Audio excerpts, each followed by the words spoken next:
Alright, magandang hapon po sa inyong lahat mga kababayan, Batang Maynila to. It's update lang tayo sa mga nangyayari dito sa ating bansa mga kababayan. Ito pong si Kong Miao Miao. Ito pong si Congressman Kiko Barsaga ay sinampahan ng cyber libel complaint ni National Unity Party Chairman Ronaldo Ronnie Puno. Diyan po sa Antipolo Court.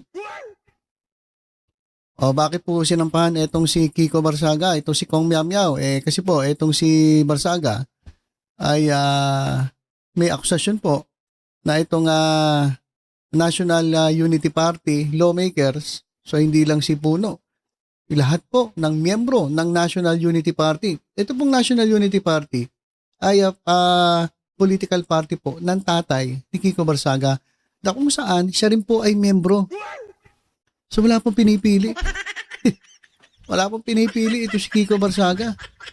Pati ba naman itong mga dati nilang kasamaan ng tatay niya, actually kasamahan nila ngayon, kung ano-ano ang pinagbibibintang. So nabwisit na itong si Ronnie Puno, si Deputy Speaker. At yan, sinampahan na ng panibagong cyber libel complaint. Kasi nga raw, itong mga NUP congressmen ay tumatanggap daw o tumanggap ng husuhol galing dito kay businessman Enrique Rason Jr. para tulungan si late Representative Ferdinand Martin Romualdez na ma-retain ang kanyang posisyon bilang House Speaker dyan sa 28th Congress. At ito naman ay pinabulaanan ng mga miyembro ng NUP, lalong-lalo na ni Ronnie Puno, chairman ng NUP. Kasi nga, mag-isip ka. Etong si Romualdez, naging speaker nang wala po siyang kalaban. Unopposed. Wala namang kumalaban eh. Bakit kinakailangan pang magsuhol si Rason dito sa Unity Party o sa NUP para suportahan si Romualdez? Anong klaseng logic? Parang wala akong nakikitang matinong lohika para gawin nyo ng ni Rason na isang businessman. Hindi naman politiko si Rason eh. Kahit ako, kahit kayo, mga kababayan, kayo ba kinakailangan nyo pang magbigay ng pera para sumuporta doon sa isang tao na wala namang kalaban? Para lang tayong tanga nun. Kabubuhan naman yun, di ba? Di ba? Kabubuhan naman yun. So, itong si Kong Miao Miao ay kinasuhan na ni Enrique Rason Jr. At matindi mga kababayan, 110 million ang total na danyos na hinihingi ni Enrique Rason Jr. Tapos ito namang si Puno ay wala atang nakasulat kung ilan yung danyos Hindi niya paggawing 100 110 para maghirap na itong si Kiko Barsaga. O yan mga kababayan So, sabi ni Puno, kasinungalingan yung pinagsasabi na ito ni Kong Miao Miao. At wala daw silang natatanggap na suhol o bribe galing kay Rason or any other person. Kahit kanino wala. At sinabi niya na siya ay seeking redress for the damage caused by what he described as a false and malicious public accusation. So, paktay ka na naman, Kong Miao Miao. Meron ka ng 110 million na babayaran kay Enrique Rason Jr.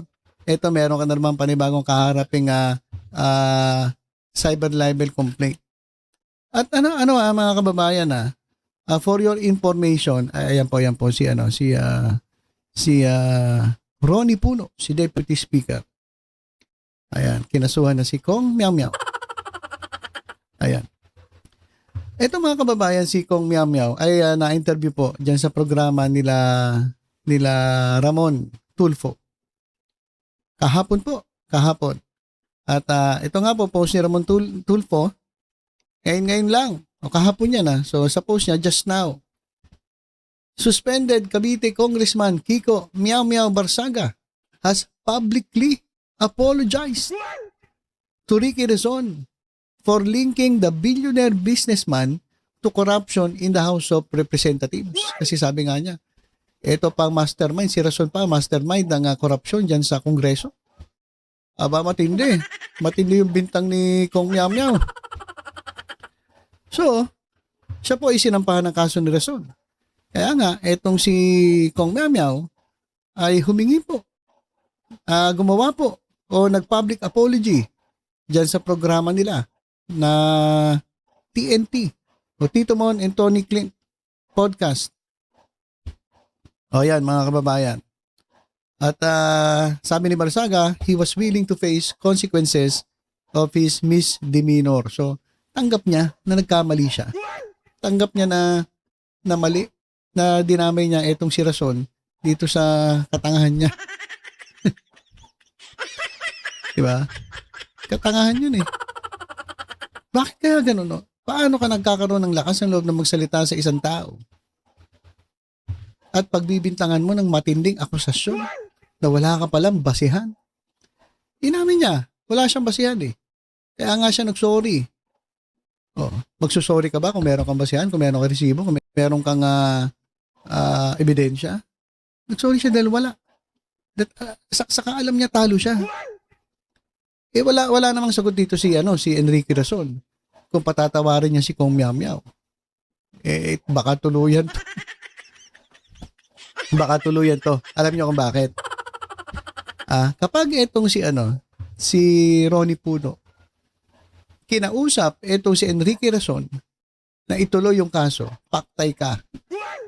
Paktay ka, Kiko Barsaga. Init na sa'yo si Ronnie Puno. Nakakalbo na eh. Di ba? Ang aturi nga sa'yo ni Ronnie Puno, pusa eh. Kapag may tanong sa kanya, doon po sa House of Representatives sa press con, kapag si Barsaga ang may kinalaman doon sa tanong, nasabi niya, huwag na natin sagutin niya. Hindi naman tao yan, pusa yan. Sabi ni Ronnie Puno. So, sa tingin ko lang hindi atras ni Enrique Rizon yung kanyang demanda dito kay Kiko Barsaga. Lalong-lalo na kapag inudyukan pa ni Ronnie Puno. Kasi siniraan sila eh. Pare-para silang sira eh. Di ba? Nasira sila doon sa banat ni Kong Miao Miao na wala naman palang basihan. Paktay ka. Paktay ka, Kong Miao Miao. At ito mga kababayan, update natin kay former Senator Ramon Bong Revilla Jr. Siya po ay dinala na sa New Quezon City Jail sa Payatas. So, etong pagdala kay former Senator Bong Revilla, isa po itong patunay na wala pong sacred cow dito sa pag-iimbestiga o pagpapanagot sa mga may kinalaman dito sa flood control anomaly. Ito mga kababayan yung video. Ayan, kung saan paalis na po sa krame etong si former Senator Bong Revilla at dadali na po dyan po sa New Quezon City Jail sa Payatas. Ayan. Nakakalungkot, mga kababayan, nakakalungkot. At lalong-lalo na sa showbiz industry. Sa showbiz industry sapagkat isa po si Ramon Bong Revilla Jr. na talagang naging bahagi ng show business.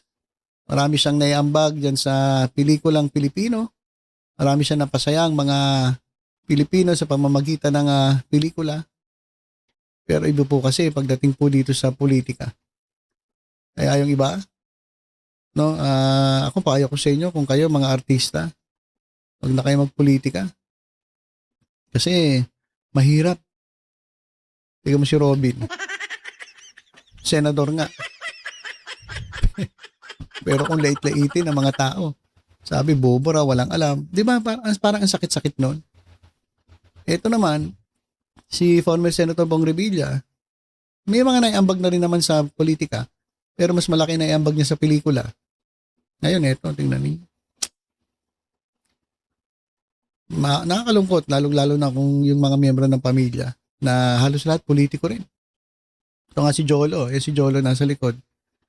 Kanina, ito, hindi. Kanina nakita ko si Lani Mercado kasama ni sa Krame, ni Bong Revilla. So, abangan natin ang update dito kay former Senator Bong Revilla. Siya po ay dinala na sa New Quezon City Jail sa Payatas sa BJMP. Ayan, siya po ay mananatili sa BJMP hanggat dinidinig ang kanyang kaso. Kapag siya po ay napatunayan na wala pong kinalaman, siya po ay napawalang sala, malaya po siya. Pero kapag siya po ay napatunayang nagkasala, nako, diretso po siya sa bilibid. Diyan po sa Muntinlupa. Mahirap po yung ganyan. Kaya sana po, no, maging halimbawa ito para katakutan ng mga korap. Yung mga ginagawa ninyo sa kaban ng bayan. Maawa naman po kayo sa bansa natin. Ito naman si Bong Revilla, hindi pa naman tayo sigurado kung talagang siya'y guilty. Kaya nga po may proseso eh. 'Di ba?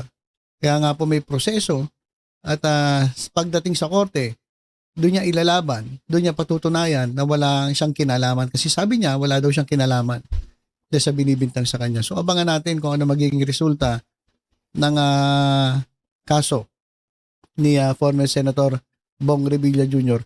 Dahil diyan mga kababayan, ito pong si Presidente Bongbong Marcos ay malungkot. Malungkot po doon sa nangyari kay former Senator Bong Revilla na, di ba si Bong Revilla, kaalyado ng Pangulo eh. Di ba, magkasama sila nung kinampanya pa nga nila yan eh. Bagong Pilipinas kasama si Bong Revilla. So malungkot ang Pangulo. Malungkot ang Pangulo sa pagkakasangkot ni former Senator Bong Revilla. At ito pakinggan natin si Jose Claire Castro.